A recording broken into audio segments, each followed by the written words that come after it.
What's up, guys? I'm the Pop Rocker. It is finally Oscar season after all this time. COVID pushed us back a few months. As much as I talked about the Grammys and how I love the Grammys and music and everything, the Oscars are just something else when it comes to award shows. Granted, they're probably still just as biased and incorrect as most award shows, but there's just something a little bit more fun about Oscar season for me. So this year I've taken the time to watch every movie I possibly can that's nominated and give my thoughts, predictions, and any other opinions that I have to you all. This being Oscar season though, I couldn't do it alone, so I've brought my sister, the Lil Rocker, here with me to share her thoughts.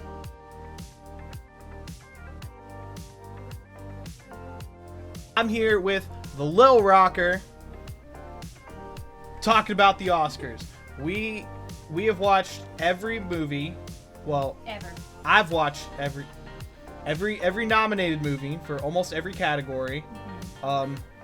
She opted to only watch some of them. I watched all of them for Best Picture and animated and live action shorts and animated shorts. Yes, so she will be weighing her opinion on those and maybe complaining about some of the other ones. I'm going to be talking about everything because I do the most work for the channel. We're just going to start. We're going to start with the shorts just to get those out of the way so that we can introduce Lil Rocker to the channel. So best live short. We'll start with that. No, that's the hardest one. That's... I think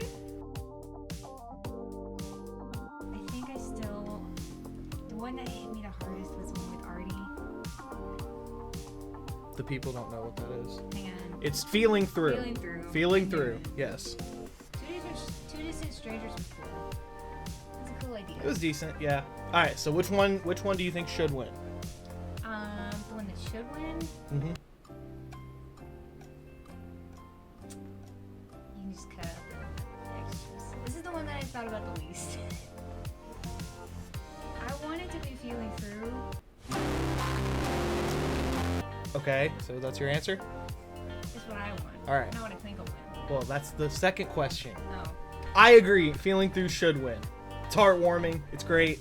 I love her. It's I love her so much. basically the story of a guy who's homeless. Yeah. He runs into a man who is deaf and blind, and communicates with pen and paper. yeah, and he basically helps him through the night, helps him get on a bus and get home. They used a real deaf and blind actor, which is awesome, and it's just a really cool little story. It's just really sweet. But what do you think is going to win? For me, it's between Two Distant Strangers or The Letter Room. I think it's gonna be The Letter Room. Yeah. Yeah, that one just seems a little more like Oscar-y. All right, next up, animated short. We should say we did not get to see the short opera because for some reason, it's really hard to watch short films. Oh, yeah, It took so much work to even be able to watch all of these. So best short animated I guess film. I should say the reason I watched the animateds and the animated shorts is because I'm an artiste. Oh yeah, she. I watch She draws. movies opposite than everybody, where I only Like backwards. Yes, like live actions, I watch very surface level, and animated, I watch very deep, and I get way into it. I love Burrow. I love Burrow so much. It's beautifully animated. It's a very short, very sweet story. You made the face. I'm not. I love Burrow. It's this cute story with very cute, like Winnie the Pooh, like story, like a children's storybook kind of style to it, and it's an adorable story. It's gonna be Anything Happens, I Love You. Yeah. I agree. It is going to be If Anything Happens, I Love You. Which is it's a good. It's good. It's a good message. It's a very important message. Is it? Well, I mean, school shootings are scary. Well, yeah, but that's not the message. The message is like marriage. Cherish. There's some deep message in there, and it's beautiful. But it was not a good short. It's not great. Most of them aren't great. Most of the Oscars this year, it's gonna be a whole It's theme. been a weird year. Oscars, we need to talk. I agree. I think If Anything Happens, I Love You will win. Really, it won the minute that the premise was written on paper. Yeah. Like, out of all of them, It's about a kid dying in a school shooting. I also think it should win, though. Personally. Yeah. I just think the animation style, there's the story's told through like the shadows of the parents giving like their inner feelings and everything. I think it was a cool idea. To give credit to you, Burrow was fun. It's at the bottom for me. Really? At the very It's not bad. It's definitely not bad. Versus like Yes People. I forgot about Yes People. No, you're right. Look, okay, Pixar animation is so good that I admittedly take it for granted at this point. I expect top level animation from them. Yes, we are. We're gonna go ahead and do the best animated film. Now, I definitely want to hear your opinions on these before I say anything. This is where I shine. This is what I know the most about. The rest of the Oscars, I don't know. The rest of what? The Oscars. It's Soul. It's gonna be Soul, and I want Soul to win. And I think I'm. Do you think it should be Soul? Yes. Anybody who watched it, like, walked away having a new view on life for like a day or two, and like, that's the most you can ask out of an animated movie. I guess a day or two. There's so little variety. Wolfwalkers, from an artist and animator's view, Wolfwalkers is beautifully made. The stylistic approach to all the geometric shapes is so cool. Oh, it's really creative. Oh, it's a great story too. It's like it is a little out of the box. I disagree on every front. Not every front. I probably shouldn't say that. Show the sheet? Nobody. It's not. There's not a question. Soul's gonna win. Absolutely. Toy Story 4 won, and Toy Story 4 is like near the bottom of the barrel for Pixar movies. That one's a consolation prize for Pixar, and they still won. Yeah. So Soul's definitely winning. Yeah. Here's my philosophy on who should win though. Shaun the Sheep? It's not Shaun the Sheep. So when I go into best animated movie, I take into account the animation and the movie as two halves. This year, the Oscars didn't really seem to care about the movie part. A lot of these were all right movies. I don't think any of them were spectacular over the top movies, including Soul. You know, hot take, I think Soul's kind of overrated. But now's not the time for me to really get into that. So the only thing I have to look at is animation and animation style. And so I think Over the Moon should win. It's a boring movie. It's so cookie cutter and boring, but it's like 4 different animation styles are used that are all wonderful. It's gorgeous. It's great. And that's all I have to contribute. The rest For now. is just... Well, you can still discuss. We're going to get into like the actors and actresses now, those categories. So you watch some of those. Let's start with Best Supporting Actress. Here's some things that I want to start pointing out. So there was a list of the best pictures. There were 8 movies. I watched, I think 6 or 7 movies with actors or actresses that were nominated that were not nominated for Best Picture. Almost all of them are better than most of the Best Picture nominees. I don't understand what people have wrong with Hillbilly Elegy. Fantastic movie. One Night in Miami. Wildly fantastic movie. Incredible. What's the other one? Pieces of a Woman. So, I've told you before, I'll tell you again. Pieces of a Woman starts with a 25-minute long shot. Long shots are one shots. like the masterpieces of modern cinema. Why did we get the movies that we got? Which we'll get into more when we get to Best Picture. But for now, we're just going to talk about the genius of acting. So Best Supporting Actress. The ones you missed were, I don't want to mispronounce it, Maria Bakalova from Borat 2. I don't want to watch Borat. She did good. Best Supporting Actress? Are you sure, Oscars? And Glenn Close in Hillbilly Elegy, who is my personal pick to win.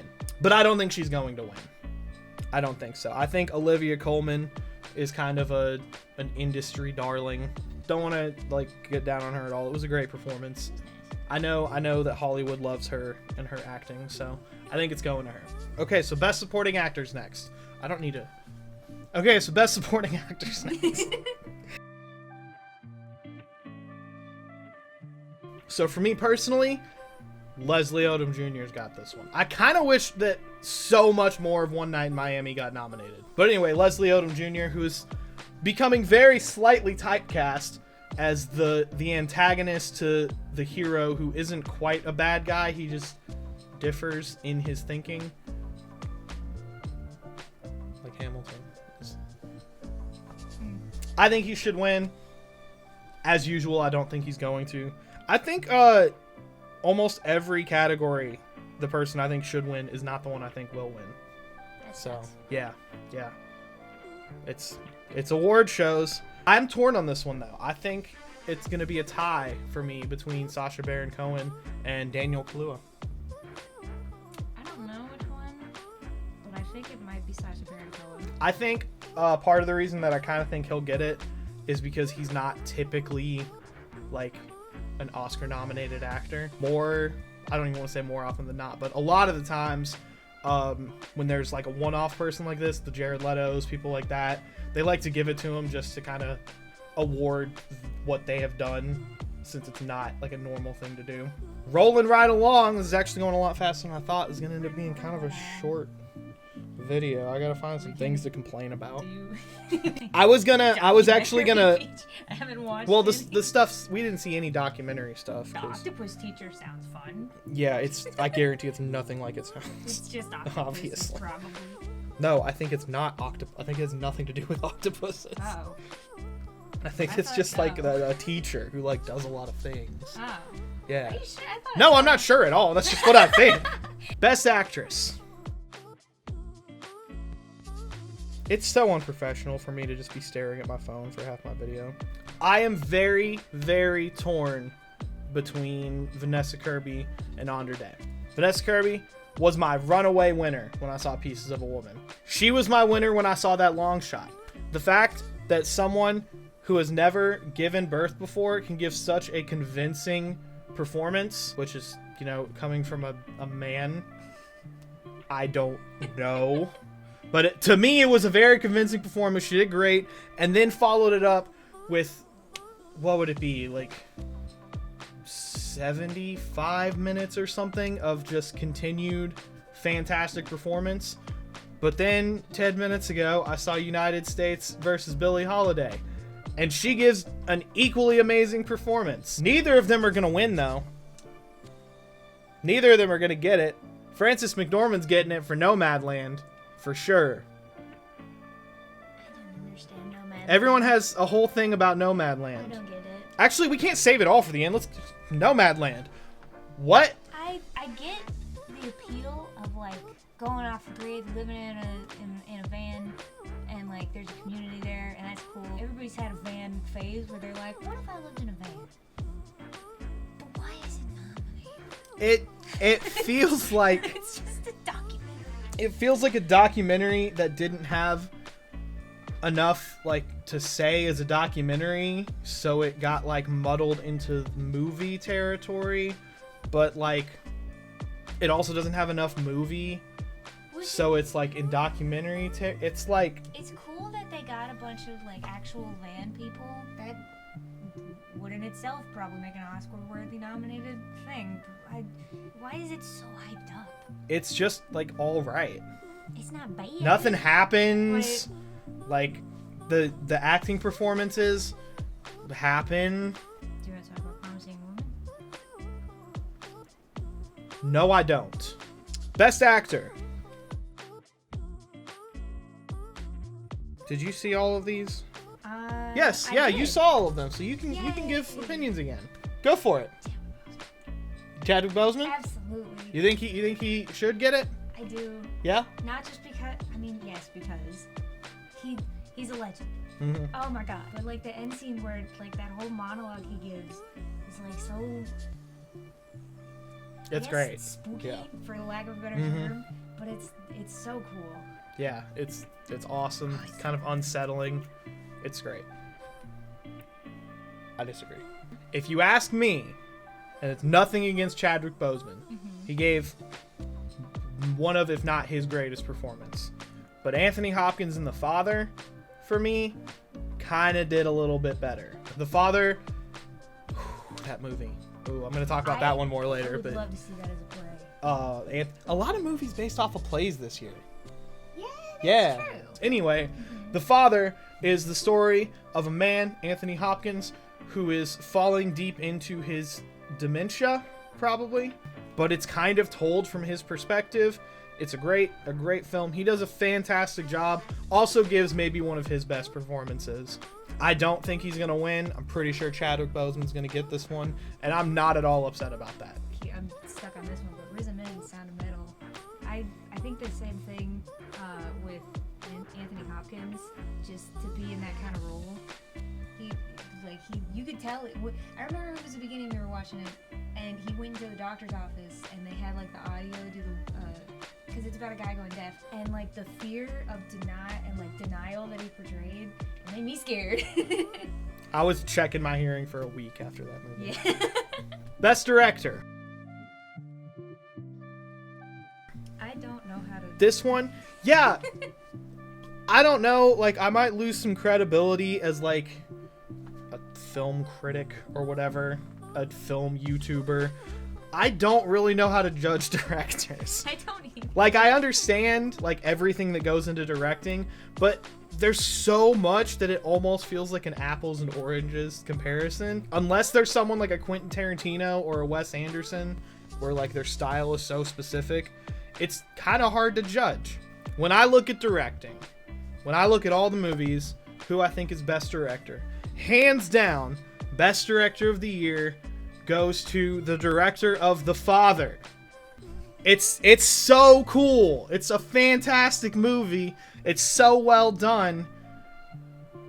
But he's not nominated, so I can't pick him. Oscars! Get it together!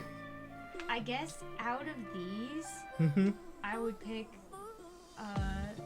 Lee Isaac Chung for Minari, just because that's my favorite movie of that one, I guess. I personally would give it to David Fincher out of this list, just because he did such a good job at capturing the classic, like 1930s filmmaking style. Felt like it, Yeah, does a good job. He's not gonna win. Surprise! It's no win. Chloe Zhao for Nomadland.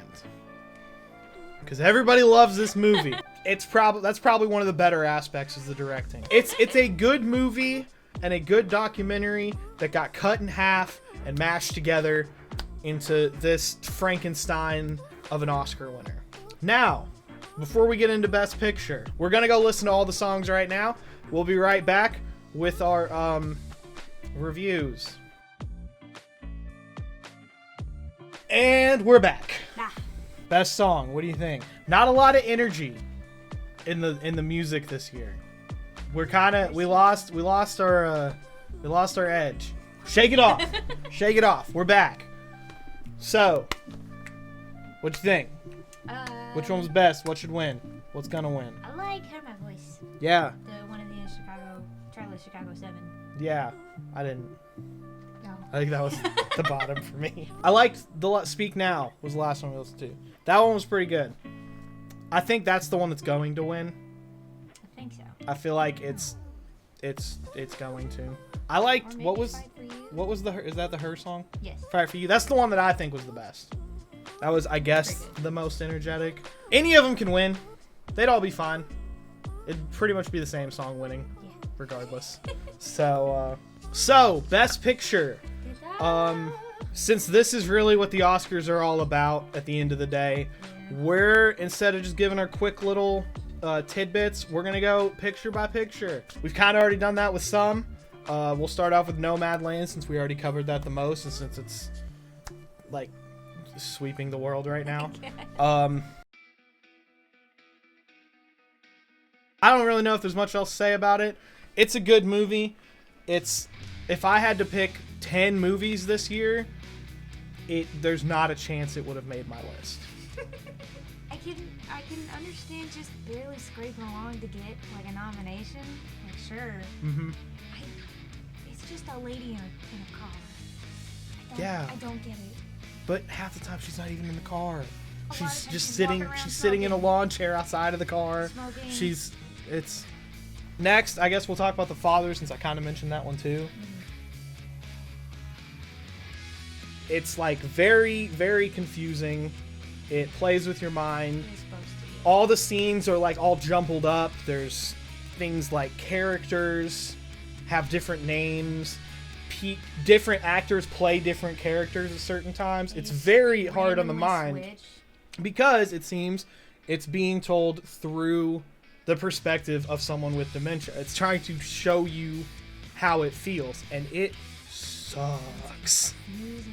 It's like a psychological thriller that's not a psychological thriller. Let's see, what's another one? What's one that you want to talk about? I like Minari. Minari, yeah. It was good. I think it was good. It's definitely a more like condensed, smaller film. You know, it doesn't try to get too big with its message or with its production or anything. It's just a quiet family. I think they're Korean, right? It's about like Korean immigration in the 80s.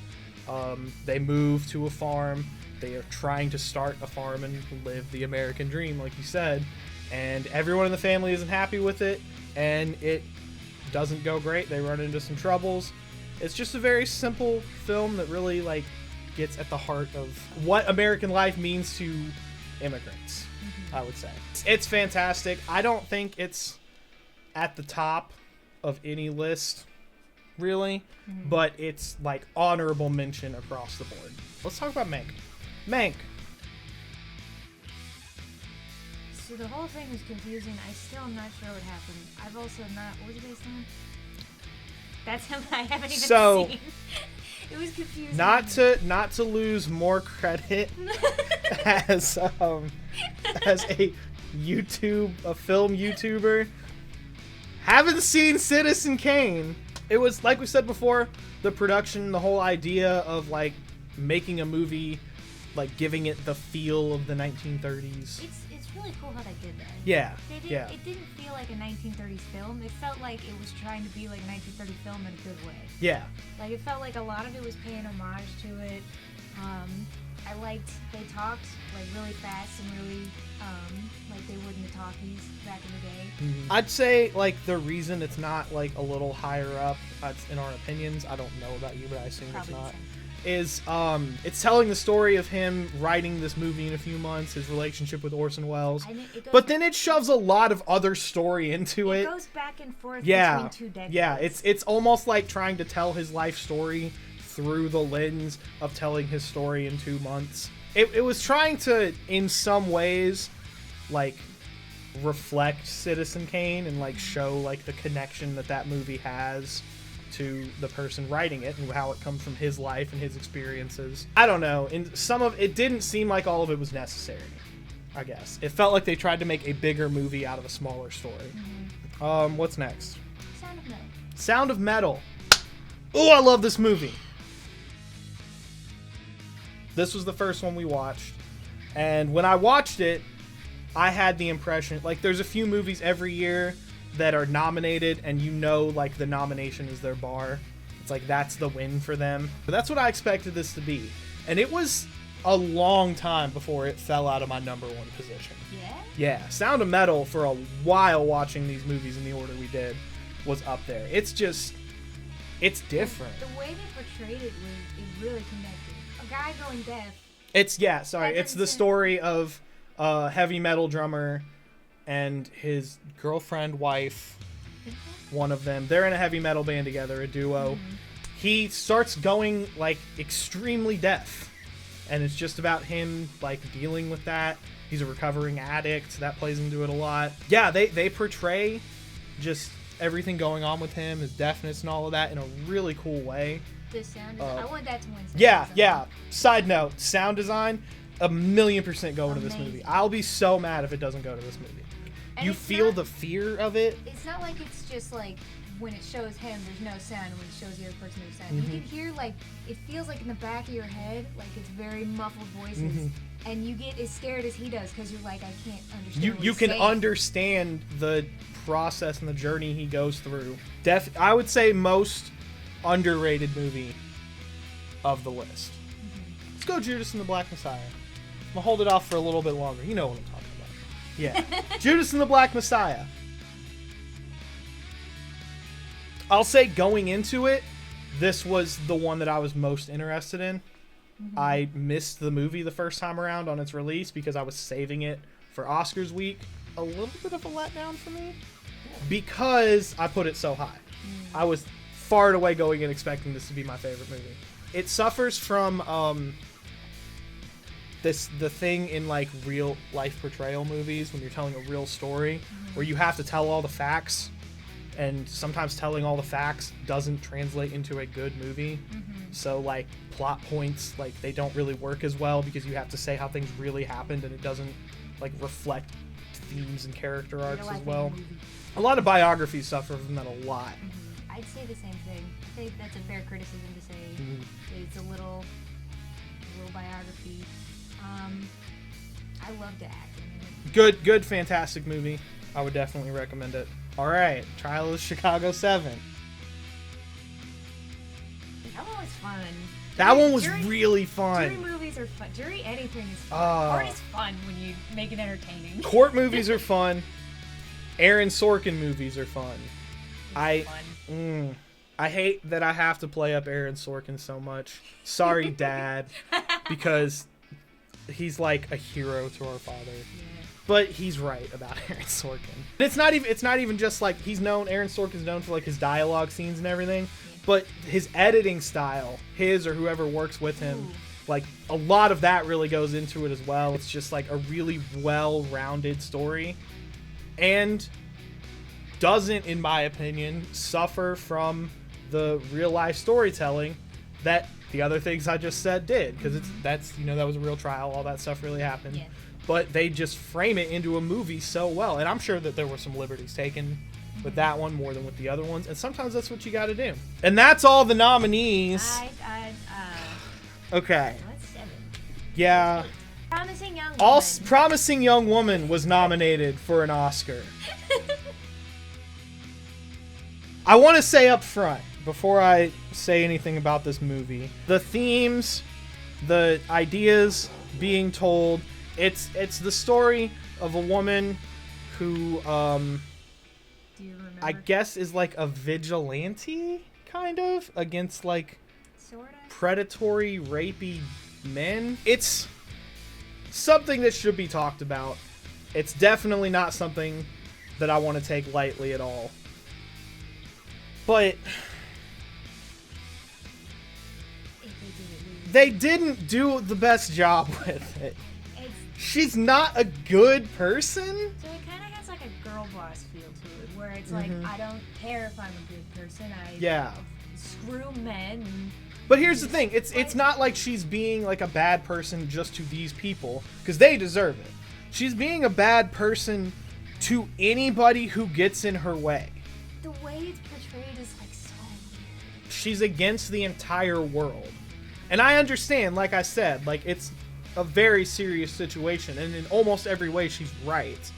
And like the reflection in the real world, for the most part, like is saying things that a lot of people are afraid to say about it. But it's not like reflecting the best, I would say. It feels like it's like teaching people an eye for an eye almost. Yeah, it feels like it's not trying to bring the issue into light. It feels like it's trying to get like revenge. It's trying to be spiteful. Yes. It's trying on behalf of the whole world, on behalf of women everywhere.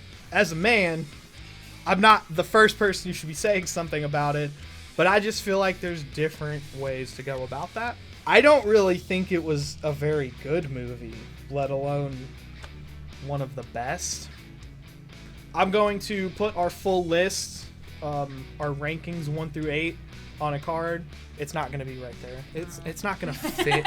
Right now, we're just going to say what was our favorite movie of the year out of the choices we've been given and what we think is going to win. I personally, up front, I'll say if I had to pick a movie to be the best movie, it's The Father. Unless I'm wildly mistaken, it's something that we haven't seen before. But I feel like it can be a little bit alienating to some people with how like fast-paced, confusing it is. So it probably wouldn't be my pick for the Oscar. I would say the more accessible choice would be Trial of the Chicago 7.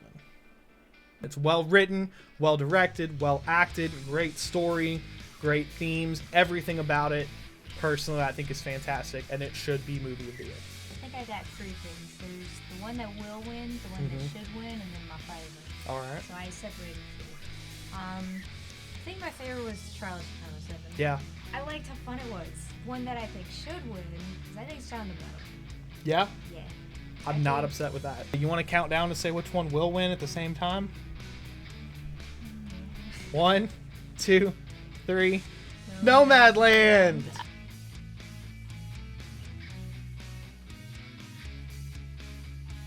That's going to do it for our Oscar predictions and discussions. Are you watching the Oscars? Do you have your own, I guess, predictions or discussion? Do you have something you want to say? Leave it down in the comments, or as always, you can find me on my socials. Love to talk about it with you. Either way, I've been the Pop Rocker. I just don't understand why Nomad's gonna win! We'll see you in the next video.